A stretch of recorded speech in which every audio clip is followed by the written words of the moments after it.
बना दूंगा। तो वो बच्चा कहने लगा, बोले गुरुजी आप मुझे मुर्गा नहीं बना सकते। बोले जुबान लड़ाता है। बोले सर मैं सही बोला हूं, आप मुझे मुर्गा नहीं बना सकते। बोले होमवर्क करके नहीं लाएगा तो मुर्गा बना दूंगा। बोले सर नहीं बना सकते आप। बोले प्रॉमिस करो। बोले अच्छा तुम होमवर्क करके नहीं लाए तो प्रॉमिस कल मुर्गा बना दूंगा। बोले सर पक्का। बोले बिल्कुल पक्का। बोले ठीक है कल आप मुर्गा बनाएंगे, कल मैं दारू की बोतल लेके आऊंगा। पर ये बड़े संस्कार बच्चे हैं, बहुत समझदार बच्चे हैं। जोरदार ताली। हम आपसे पूछ रहे हैं, हमें बड़े बुजुर्गों की सेवा करना चाहिए नहीं? कितने बच्चे अपने माँ बाप की सेवा करते नहीं? जरा हाथ उठा के बताओ। सब करते हैं, करना चाहिए ना। बुजुर्गों की सेवा करनी एक कविता में बेटा की है ना। चलो नीचे कर लो हाथ, बहुत बढ़िया। बड़े संस्कारी बच्चे हैं, बड़े अच्छे बच्चे हैं। सुनो सुनो ध्यान से, हमें बुजुर्गों की सेवा करना चाहिए क्योंकि बुजुर्ग ही हमारे भगवान है। बहन जी ये वो धरती है भारत माता जहाँ श्रवण कुमार जैसे हुए। श्रवण कुमार जानते हैं आप लोग? नहीं जानते तो हम। श्रवण कुमार भक्त थे, ऐसे भक्त थे माँ बाप के कि माँ बाप उनके चल नहीं सकते थे, तो वो कांवर बनाए थे। कांवर माने एक पात्र होता आगे और पीछे टोकरी जैसा, उस पे अपने मम्मी पापा को आगे, पिताजी को पीछे, माताजी को बिठा के कंधे पे रख के तीर्थाटन करते थे। माँ बाप का भोजन कराते थे और उन्हें नर्मदा जी गंगा जी नहलाते थे। ये वो धरती है, ये वो धरती जहाँ भगवान राम हुए। ये वो धरती जहाँ भगवान राम हुए कि पिताजी ने कहा नहीं, मुंह से नहीं निकला और उनकी वचनों का पालन करके 14 वर्ष वन में चले गए। हमें माँ बाप की सेवा करनी चाहिए। एक माँ बाप केवल एक माँ अपने 5 बेटों को गरीबी में भी पाल लेती है।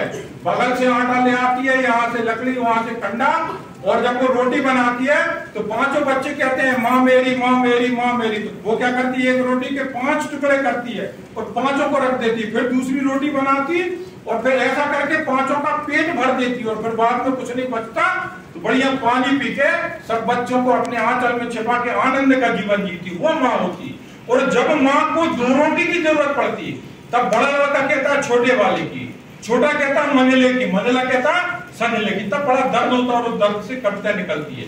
बुजुर्ग होते क्या है, 4 पंक्तियां फिर रखूंगा बुजुर्गों के लिए कि कहीं पे धूप तो कहीं छाया है।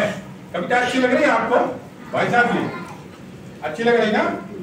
बढ़िया, सेवा तो अच्छी कर रहे हैं ना घर में बुजुर्गों की, बहुत बढ़िया।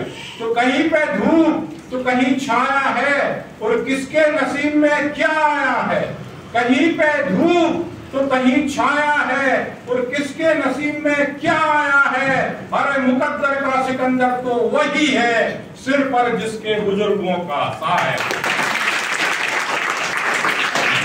आप उन्हें एक करता हूँ, ज्यादा बड़ी नहीं, 2-3 मिनट पर प्यारी करता हूँ आनंद बच्चों को। और संदेश बाल सभा में मैं संदेश देने आया हूँ।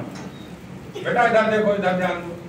सेवा में उनके, आपसे बोल रहा हूँ आपसे, सेवा में उनके न जी तुम चुराना, बुजुर्गों को अपने कभी ना भुलाना। सब सुना मेरी कविता? यही से कविता शुरू होती कि सेवा में उनके न जी तुम चुराना, बुजुर्गों को अपने कभी ना भुलाना। सोचो ये जीवन उन्हीं का दिया है, सोचो ये जीवन उन्हीं का दिया है, ये भोजन और पानी उन्हीं का दिया है और समझते जिसे हो तुम आज अपना, ये आशियाना उन्हीं का दिया है। अरे दुखों में तुम्हारे वो रोए हैं कितने, दुखों में तुम्हारे वो रोए हैं कितने और मुसीबत की रातों में सोए हैं कितने। अरे सब कुछ निछावर तुम पर किया है, सपने भी तुम पर संजोए हैं कितने। उनके सपनों को अब तुम हकीकत बनाना, बुजुर्गों को अपने कभी ना भुलाना। कमजोर आ रहे क्या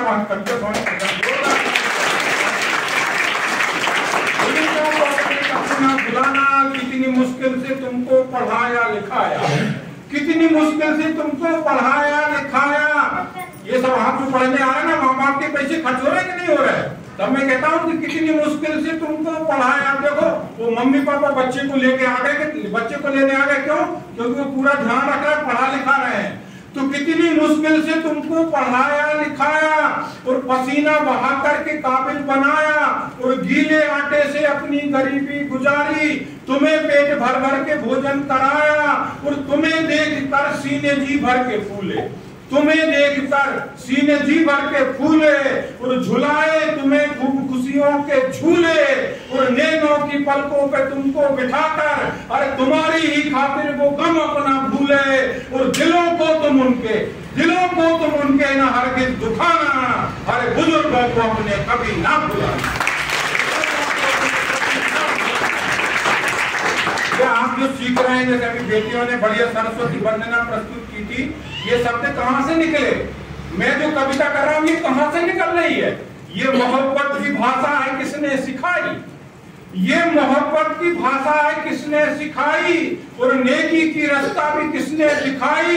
और श्रम के बिना साधना है अधूरी, साधना से लगन ये किसने लगाई?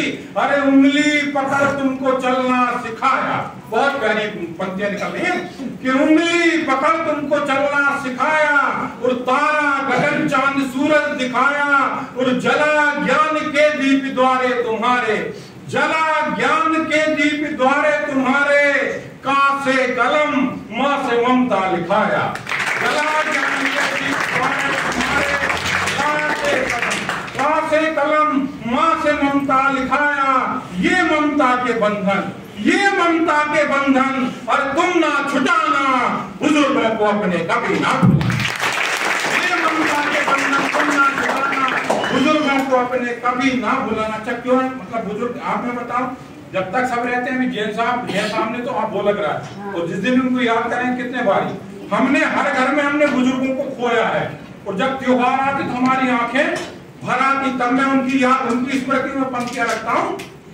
बुजुर्गों बिना घर लगता है खाली, बुजुर्गों बिना घर लगता है खाली, लगती है होली ये फीकी दिवाली, न रौनक न ऐनक छड़ी न गुटनिया, बजाता नहीं कोई मुन्ना को ताली, हंसता न कोई हंसाता न कोई, कहानी परी की सुनाता न कोई। है सब कुछ, है सब कुछ, है सब कुछ मगर ना मिटे ये उदासी, और बुजुर्गों बिना घर सुहाता न कोई।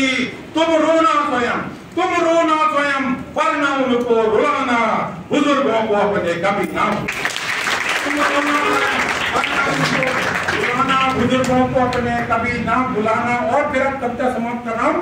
कविता चिंतन देती है और बुजुर्गों की सेवा का संदेश देती है। मैं कह रहा हूँ सभी से कि करके सेवा तुम उनकी लो मेवा कमा लो, करके सेवा तुम उनकी लो मेवा कमा लो, और जैसे बने तैसे कर्जा चुका लो, और मौका न फिर ये मिलेगा दोबारा, लगे हाथ अपना ये फर्ज भी निभा लो।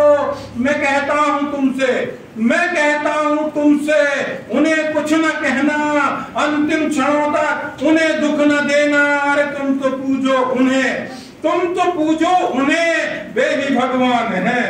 तुम तो पूजो उन्हें, वे ही भगवान हैं। और दिल के मंदिर में उनको, दिल के मंदिर में उनको बिठाए ही रहना, और विदा की भी बेला में, विदा की भी बेला में हंसकर सुलाना, बुजुर्गों को अपने कभी ना भुलाना।